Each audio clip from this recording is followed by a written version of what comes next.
Cradle of Fear est un film d'horreur britannique réalisé en 2001 par Alex Shandon et sorti directement en vidéo. Avec ce film à sketch, le réalisateur souhaitait rendre hommage aux productions horrifiques des années 70 de la Amicus, une société de production britannique spécialisée dans le genre, et célèbre entre autres pour ses films souvent adaptés de comics, ou mettant en vedette des figures de l'épouvante telles que Peter Cushing.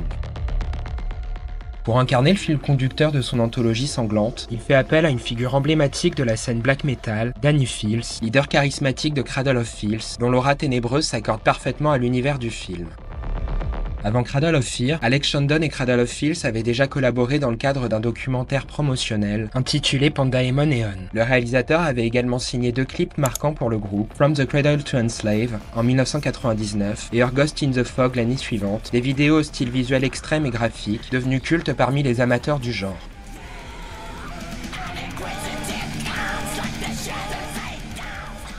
Leur collaboration se poursuivra d'ailleurs après le film, avec No Time to Cry et Scorched Earth Erotica, ce dernier réutilisant même certaines séquences du long métrage. Depuis sa sortie, Cradle of Fear a reçu un accueil mitigé de la part du public, son budget dérisoire lui conférant un aspect amateur difficile à ignorer. Pourtant, c'est précisément ce qui a contribué à sa réputation auprès des fans de cinéma underground et de gore fauché. Son ambiance poisseuse, son excès de violence et son côté quasi nanardesque lui ont permis de s'imposer comme un petit film culte auprès d'un public bien ciblé, d'autant que la bande-son, largement portée par la musique de Cradle of Filth, renforce son identité viscérale et brutale.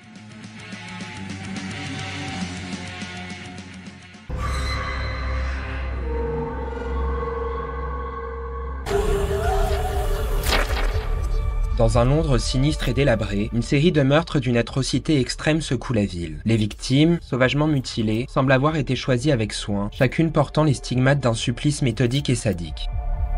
Très vite, les enquêteurs font un lien troublant avec un certain Kemper, un criminel incarcéré quelques années plus tôt pour des crimes similaires. Mais comment un homme enfermé derrière les barreaux pourrait-il encore tuer ?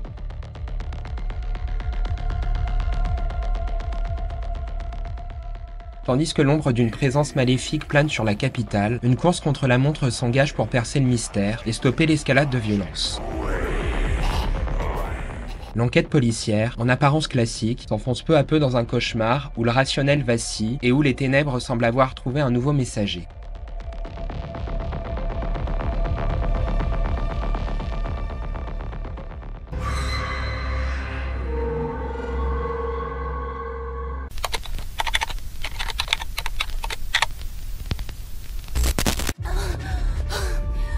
Bon, je pense que vous l'avez déjà compris, Cradle of Fear n'est pas un film qu'on pourrait qualifier objectivement de qualité. Son budget ridicule se ressent quasiment à chaque plan, en nous offrant un florilège d'effets spéciaux en latex, de décors en carton-pâte et de transitions et filtres assez kitsch, même pour l'époque.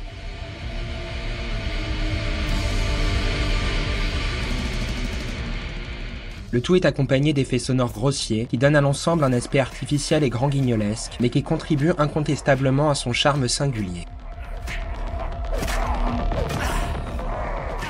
Car, malgré son aspect fauché et ses maladresses techniques évidentes, il possède une énergie brute et une sincérité qui le rendent attachant, surtout pour les amateurs de gore et de films underground. C'est un spectacle d'une brutalité crue, oscillant entre le grotesque et le malsain, et capable de réjouir autant les fans de trash visuel que les amateurs de mauvais films sympathiques, pour reprendre la célèbre formule du cultissime site Nanarland.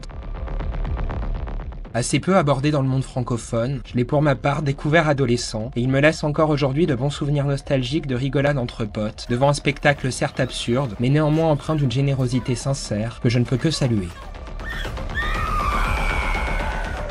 Car Alex Shandon est avant tout un fanboy qui partage son amour pour le cinéma horrifique et la culture métal à travers une filmographie à l'esthétique volontairement outrancière et aux multiples références qui, bien que peu subtiles, témoignent de la passion du réalisateur et de sa volonté de rendre hommage au cinéma et à un univers très sombre, voire extrême. Dès les premières minutes de Cradle of Fear, il affiche ses inspirations avec un clin d'œil à Urotsuki Doji, célèbre hentai horrifique et ultra-violent, considéré comme l'un des plus extrêmes du genre, ou encore à Hellraiser de Clive Barker, dont l'influence est manifeste sur l'univers de Shandon.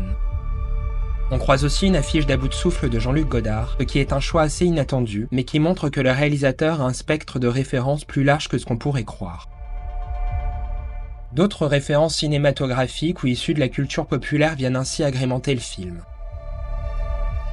On peut citer comme exemple une référence à Aleister Crowley, fondateur du mouvement Thelema, qui a inspiré la philosophie sataniste moderne, Crowley étant le nom du grand-père de l'antagoniste principal interprété par Danny Fields. Essayé de singer son père, ce tristement célèbre pape du satanisme des années 30, Anthony Crowley.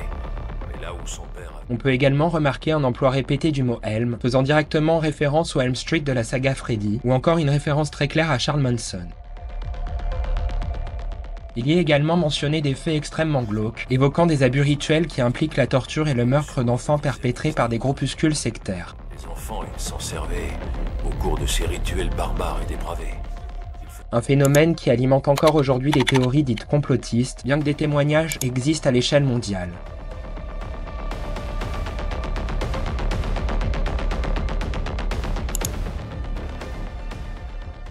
En l'an 2000, la chaîne France 3 y a même consacré un reportage présenté par la journaliste d'investigation Élise Lucet et intégrant divers témoignages.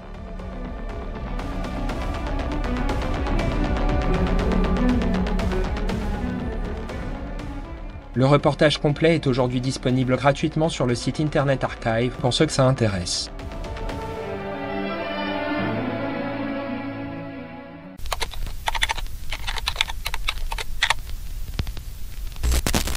L'intrigue de Cradle of Fear repose sur 4 segments reliés par une enquête policière autour d'un hypnotiseur sataniste, un certain Kemper, qui bien que physiquement enfermé, continue d'agir à distance via son fils avec qui il semble partager un lien télépathique.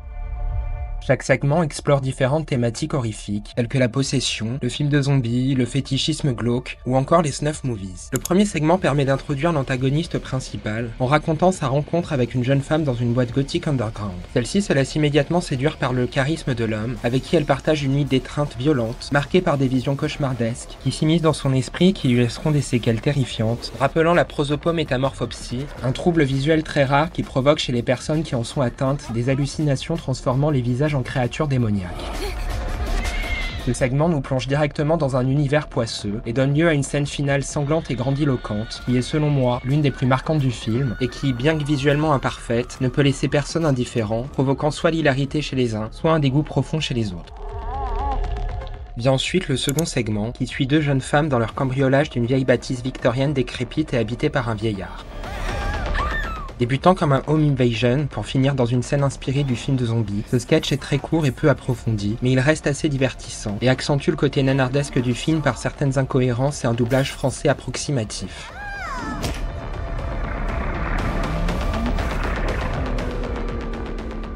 Le troisième segment aborde la thématique très particulière du fétichisme sexuel pour les personnes amputées. Il nous montre un homme amputé prêt à tout pour se faire greffer une nouvelle jambe, qui finira littéralement par se retourner contre lui.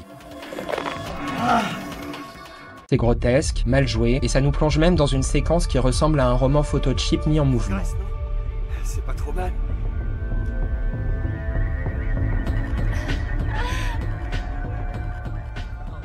Les effets numériques y sont affreusement datés, mais l'idée possède un certain charme déviant. Nathalie, ça va?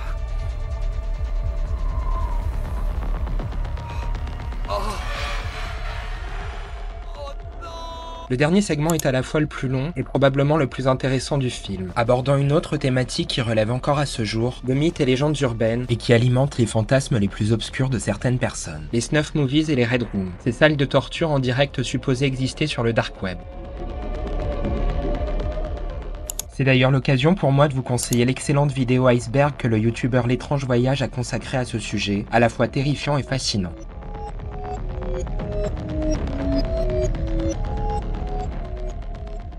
Le segment nous transporte dans une époque où Internet n'était encore qu'un vaste réseau n'offrant pas le niveau d'interconnexion qu'il nous offre aujourd'hui à travers les réseaux sociaux. Les interfaces rudimentaires sont plutôt fidèles à ce qui se faisait à l'époque et sont empreintes d'une nostalgie qui nous renvoie à cette période où Internet était un champ d'exploration encore peu démocratisé. Une nouvelle occasion pour moi de vous inviter à découvrir une autre chaîne YouTube, celle du vidéaste anglophone Sacro, sur laquelle il nous partage ses explorations de l'internet ancien. Bien qu'un peu long et venant casser le rythme global du film, ce dernier sketch n'en demeure pas moins, selon moi, le plus fascinant et le plus réaliste dans son propos.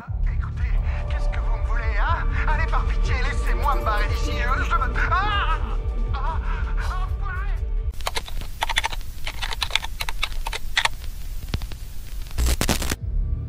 Une des caractéristiques de Cradle of Fear est qu'il dépeint un monde où bien et mal se confondent, et dans lequel les personnages ont des intentions parfois floues. Par exemple, l'antagoniste, pourtant présenté comme le mal absolu, s'attaque principalement à des personnages moralement douteux. Quant à ceux qu'on devrait considérer comme des gentils, ils sont eux-mêmes des salopards. Le flic tripote les cadavres féminins de façon très inappropriée, sous prétexte de vérifier leur mort, et certaines scènes jouent cyniquement avec le malaise qu'ils provoquent, notamment dans une séquence introduite par une campagne de sensibilisation à la pédocriminalité, suivie d'une réplique où il évoque l'assassinat d'une fillette, ce qui nous laisse imaginer le pire quand on connaît les habitudes tactiles du personnage. Il suffit que je la touche et tout de suite j'aurais su. Ce cynisme absolu fait de Cradle of Fear une œuvre dérangeante, parfois difficile à situer entre le pastiche gore et la critique sociale ultra pessimiste.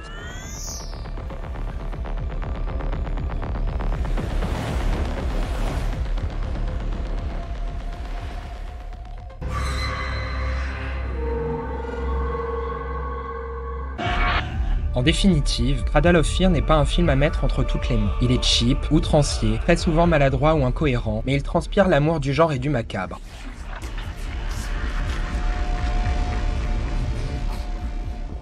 Pour les amateurs de cinéma gore underground, il offre une expérience brute, imparfaite mais fascinante.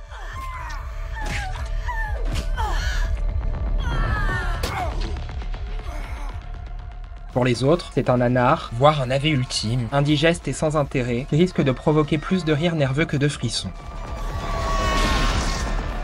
Quoi qu'il en soit, une chose est sûre, ce film offre des visions infernales qu'on n'oublie pas facilement.